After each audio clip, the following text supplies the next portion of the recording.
गोष्ट आहे 1990 सालची। एक 16 वर्षाची पोरगी फ्रेंच ओपनच्या ग्रँड स्लॅम स्पर्धेत चक्क अंतिम फेरीत पोहोचते आणि संपूर्ण जगालाच स्तिमित करून टाकते। अंतिम फेरीत तिच्या पुढे जगातील अव्वल क्रमांकावर असलेल्या जर्मनीच्या स्टेफी ग्राफचं तगडं आव्हान असतं। खेळ सुरू होतो। अंतिम फेरीत अनुभवी स्टेफी ग्राफच्या खेळीचा अक्षरशः ती फडशा पाडते आणि संपूर्ण टेनिस विश्वाला हादरवून सोडते। सर्वात कमी वयात फ्रेंच ओपनचं अजिंक्यपद पटकावताना ना भूतो ना भविष्यती अशी दैदिप्यमान कामगिरी ती करते। आज देखील तिचा तो विश्वविक्रम ध्रुव ताऱ्यासारखा अबाधित आहे। नंतर 1991 साली जागतिक होपमॅन स्पर्धेत अजिंक्यपद पटकावत ती पुन्हा एकदा संपूर्ण टेनिस विश्वाला बुचकळ्यात टाकते। होय, मी युगोस्लावियाची टेनिसपटू मोनिका सेलेस बद्दल बोलतोय। टेनिसपटू मोनिका सेलेस आणि अभिनेत्री दिव्या भारतीची जातकुळ एकच। दोघीही 19व्या वर्षापर्यंत आपापल्या क्षेत्रात प्रचंड लोकप्रिय झाल्या। 19व्या वर्षापर्यंत दिव्या भारतीनं 9 ब्लॉकबस्टर चित्रपट दिले आणि मोनिका सेलेसनं 8 ग्रँड स्लॅम आणि 1 होपमॅन अशा 9 जागतिक स्पर्धा जिंकल्या। पण दोघीही दुर्दैवानं शापितच। इकडे दिव्या भारतीचा गूढ मृत्यू झाला। तिच्या मृत्यूचं कोडं आज देखील उलगडलेलं नाही। आणि तिकडे एका जर्मन माथेफिरूनं मोनिका सेलेसच्या सुवर्ण युगाला भर मैदानात एका काळ्या कुट्ट अंधारात कायमचं बदलून टाकलं। 1993 साली जर्मनीच्या हॅम्बर्ग येथे सिटीझन कप चालू होता। यात मोनिका सेलेसचा सामना उपउपांत्यपूर्व फेरीत बुल्गेरियाच्या मार्क मलिना सोबत चालू होता। हजारो प्रेक्षक होते।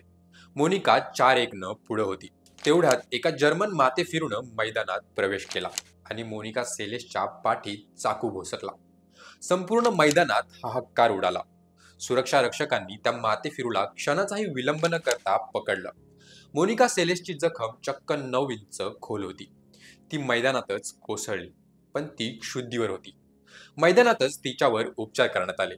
तिला स्ट्रेचरवरून नेत असताना संपूर्ण मैदानात प्रेक्षकांनी तब्बल 5 मिनिटं उभं राहून टाळ्यांचा कडकडाट केला आणि मोनिका सेलेसला उत्स्फूर्त पाठिंबा दर्शवला। तिला दिलासा देण्याचा प्रयत्न केला। या अनपेक्षित घटनेनं मोनिका सेलेसचं संपूर्ण आयुष्यच बदलून गेलं। त्या माथेफिरूला कोर्टात विचारण्यात आलं की त्यानं मोनिका सेलेसवर हल्ला का केला। तेव्हा तो म्हणतो की मी स्टेफी ग्राफच्या सौंदर्याचा आणि तिच्या खेळाचा प्रचंड मोठा चाहता आहे। ती माझी देशवासीय आहे। तिला हारताना मी पाहू शकत नाही। तिने एकामागून एक ग्रँड स्लॅम जिंकावेत अशी माझी इच्छा आहे आणि ती जिंकत देखील होती। पण जेव्हापासून मोनिका सेलेस टेनिसमध्ये आलीये, ती सारखं स्टेफी ग्राफचा ग्रँड स्लॅम स्पर्धेत पराभव करत आहे आणि हे मला बिलकुल मान्य नाही। स्टेफी ग्राफचा पराभव मी पाहूच शकत नाही, म्हणून मी मोनिका सेलेसवर हल्ला केला। जर सुरक्षा रक्षकांनी मला पकडलं नसतं तर मी आणखी मोनिका सेलेसवर 5-6 वार केले असते। पुढे 2 वर्षांनंतर तो मानसिकदृष्ट्या पूर्णपणे कमजोर आहे असं दिसून आलं आणि त्याला सोडून देण्यात आलं। या भीषण घटनेनंतर मोनिका सेलेस तब्बल 2 वर्ष टेनिस खेळापासून दूर होती। नंतर ती परतली, पण पूर्वीसारखी तडाखेबंद खेळी तिच्यात राहिली नव्हती। पाठीच्या दुखापतीमुळे तिला तगडे शॉट्स मारताना त्रास होत होता। तिची सर्व्हिस देखील आता पूर्वीसारखी भारदस्त राहिली नव्हती। भारतीय क्रिकेटपटू युवराज सिंग सारखी तिची अवस्था झाली। तिनं पुनरागमन केल्यानंतर अमेरिकेचं नागरिकत्व पत्करलं। 1996 साली अव्वल खेळाडू अंके हंबरला हिला हरवून मोनिका सेलेसनं ऑस्ट्रेलियन ओपन ग्रँड स्लॅम स्पर्धा जिंकली। पण नंतर परत कधीही ग्रँड स्लॅम स्पर्धा तिला जिंकता आली नाही। तिनं तब्बल 3 ग्रँड स्लॅम स्पर्धेच्या अंतिम फेरीत बलाढ्य स्टेफी ग्राफचा पराभव केला होता। मोनिका सेलेसनं तब्बल 9 ग्रँड स्लॅम स्पर्धा जिंकल्या आहेत।